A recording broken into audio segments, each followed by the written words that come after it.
Hi everyone, welcome to the video for lesson 3 where we're going to be doing some numerical practice with more complex parallel line diagrams, and we're going to be working on our reasoning skills here as well. So typically we've been really using parallel lines with one transversal. The diagram might have been flipped or turned in a way, but typically this is what we've been seeing.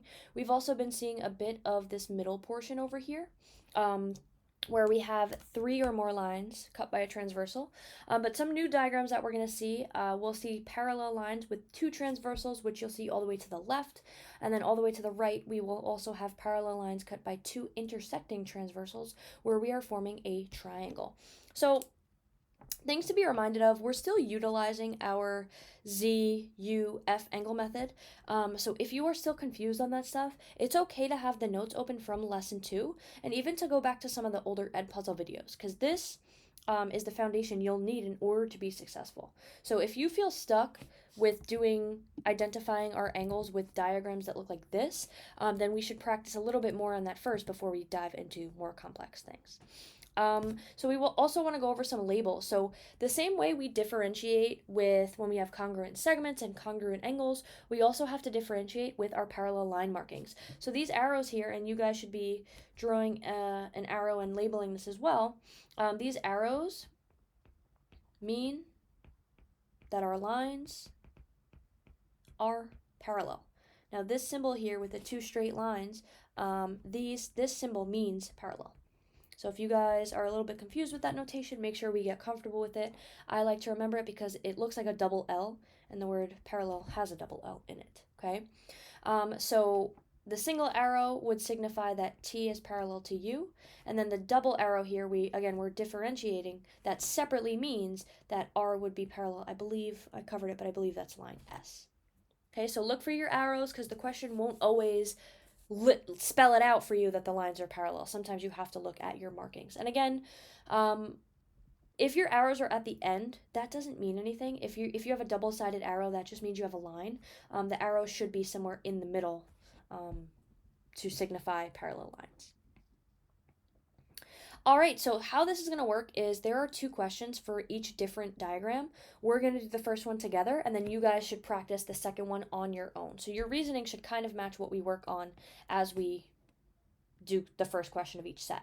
So here we're identifying the alternate exterior angle pairs. So that's huge to know. Alternate exterior angle pairs formed when lines R and S are intersected by transversal T. So before I even read the rest, I know I'm dealing with line R, line S, and transversal T. So I'm highlighting those because the rest of the diagram does not matter to me. And it wants to know, what do we know about the measures of our alternate exterior angle pairs?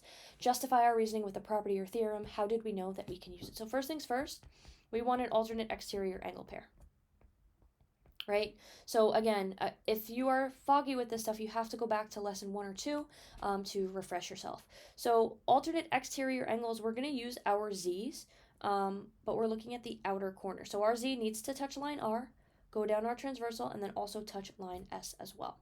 So for your alternate exterior angles, you're looking at the outer corner of your Z. So angle 6 and angle 4 are on those outer corners. So angle 6 and angle 4 are our angle pair, our alternate exterior angle pair. Now, what do we know about their measures? How to justify our reasoning with a property or theorem? Well, this is where these markings come into play. So we drew our Z, and we know that these lines R and S, are parallel, right? So we know line R and S are parallel. Now, since this is the case, we can use the alternate exterior angle theorem. And we can only use this because of those markings. As simple as it is, as minuscule as it seems, if those markings were not there, we cannot use the alternate exterior angle theorem. And the alternate exterior angle theorem says, hey, if you have parallel lines, your alternate exterior angles are congruent. So since R is parallel to S, we can say, hey, angle 6 is congruent to angle 4. Now, if the lines were not parallel, we can still label them as alternate exterior angles, but going this extra step to say that they're congruent is only possible because of the fact that we know they're parallel and we're using the alternate exterior angle theorem. So you guys, for the next one, you're going to try on your own to identify a pair of corresponding angles, but we're between lines T and U that are intersected by transversal R. So the first thing you should do, highlight line T, highlight line U, and we're using transversal R. So everything else here, this other stuff, is irrelevant to you. You're only using lines T, U, and R. So your reasoning should follow the reasoning that we did before. And if you need to pause and rewatch, then that's totally okay. So this next diagram, identify the alternate exterior angle pairs formed when lines R and S are intersected by transversal T. And again, we're saying, what do we know about their measures? How do we know, right? So we're going to change this. It's going to be L and P intersected by transversal N. So we're doing alternate exterior again. So we're making our Z's, and our Z's need to touch line L, go down our transversal, and then line P. And we're looking at our outer corners here. So angles 2 and angles 8 are our angle pair. So angle 2 and angle 8 are our angle pair. And guess what? Oh my goodness, we know that L is parallel to P. Since L is parallel to P, we can use the alternate exterior angle theorem. And the alternate exterior angle theorem says, hey, when your lines are parallel, your alternate exterior angles are congruent. So from that, we can say that angle 2 is congruent to angle 8. And again, if we didn't know that they were parallel, then we can still call these alternate exterior angles. But since they're parallel, we can take it a step further, use the theorem to conclude that they are congruent to one another. So for this next one, again, you guys are going to try this on your own. But again, we have to switch the letters. So you can do between lines P and M, intersected by transversal N. All right, parallel lines cut by two intersecting transversals. This is one of my favorites because it's broken up into a lot of pieces. So we're identifying alternate interior angle pairs formed when lines A and B are intersected by transversal D. So before I do anything, I'm highlighting line A, highlighting line B, and I am looking at transversal D. Everything else, every other angle that's broken up, every other line that there is, does not matter to me right now. All I'm looking at is what I highlighted because that's going to help us when our diagrams get a bit more complex. So we want alternate interior angles. So we're going to be using our Z angles, and we're going to be looking at the inner corners of our Z. So there are two different ways that you can do this, and I'm going to show you both. So one way, if you do your regular facing Z, that's okay. And we're looking at our inner corners. So our angle pairs would be angle 8, right? And we have to add up angles 1 and angle 6. Because the inner corner of the Z isn't just angle 1 or angle 6, it's the whole entirety. It's the sum of those two angles, right? Now let's go the other way. So if we did the Z, the backward Z, this one actually turns out to be a bit easier because it's not broken into so many pieces. But if we did our backward Z, then our inner corners would be angles 5. So this would be or angle 5 and angle 7, right? Now, you might have times where your angles are broken up, like in the blue example that we did. But for this case, let's just use angles 5 and 7. So we want to know, what do we know about their measures, right? So with our Z, we have our parallel lines. So since A is parallel to B, we're able to use all of those theorems, right? If we're given that lines are parallel, we can say so many things. Alternate interior angles are congruent. Alternate exterior angles are congruent. Corresponding angles are congruent, right? So since A is parallel to B, we can use the alternate interior angle theorem to say, or to conclude, that angle 5 is congruent to angle 7, right? And for this one, if you wanted to write it out, it would be angle 8 would be congruent to angle 1 plus angle 6. And again, that would be the same reasoning, right? Since our lines are parallel, we can use the alternate interior angle theorem to conclude these things, okay? Now, I just want to walk you through a numerical example because you guys are going to be exposed to that in your task cards. So that is what we are going to do next after you try that second question. So here, in worked practice problems that you have, these are going to be similar in your task card as well. Look for your labels, right? Use your vertical angles, fill those in first. And if your lines are parallel, you can use all of those angle theorems that we've learned about, right? So first thing that's standing out to me, I have two arrows on these lines. So let's call this, if we call this line A and B, I know that A is parallel to B, right? Now these single arrows, let's call this line C and D. The single arrows are saying, okay, I know line C is parallel to D.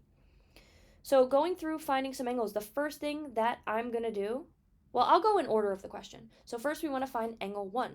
So this 76 degrees I have right here, and we're going to use that to help us. So I'm going to highlight what I see. angle 1 and this angle that's given to me, I can see that we can create that U shape, right? So we have same side interior angles. And since our lines are parallel, right, since A is parallel to B, we're able to use that theorem where it says, hey, your same side interior angles are supplementary, right? So I know that angle 1 plus 76 has to equal 180. So if you solve for that, if you actually solve for angle 1, you would have to subtract 76 from 180, and you would get 104 degrees, right? So that's for angle 1. Angle 1 is 104 degrees. And if you needed your reasoning, you would say, hey, my lines are parallel, so I can use the same side interior angle theorem and solve for that missing piece, right?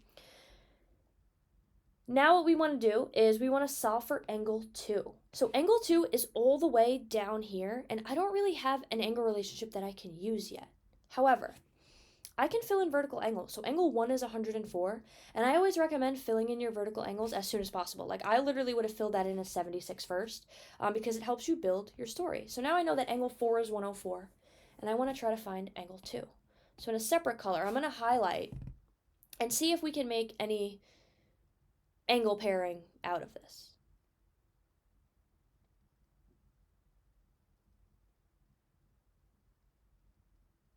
Or you know what, let's find angle 3 first. So for angle 3, what we can do is we can make our Z, because I try to identify, hey, does it look like a Z, does it look like an X, or does it look like a F, right? So if we make our Z, and I actually should have made it the other way, so I'm going to do it in green. If we make our Z this way, we can notice that we have our outer corner angles here. So we have 104, and we have angle 3 here. And now we know that lines C and D are parallel. So here in green, we can use the alternate exterior angle theorem to say that these two angles are congruent to one another, right? So if angle 4 is 104 degrees, then angle 3 must also be 104 degrees. Now the last angle that we need to find is angle number 2. So again, you want to see, does it look like an F, does it look like a Z, or does it look like a U? So what I see right now, I see an F, and we can do this in like purple. So it's going to be one of the three. I see the F's here, right? And again, we have that our lines are parallel. We know that A is parallel to B, which means that we know that our corresponding angles are congruent. So my corresponding angle theorem, I know that angle 3 is congruent to angle 2, right? So if angle 3 is 104, then I know angle 2 is also 104 degrees.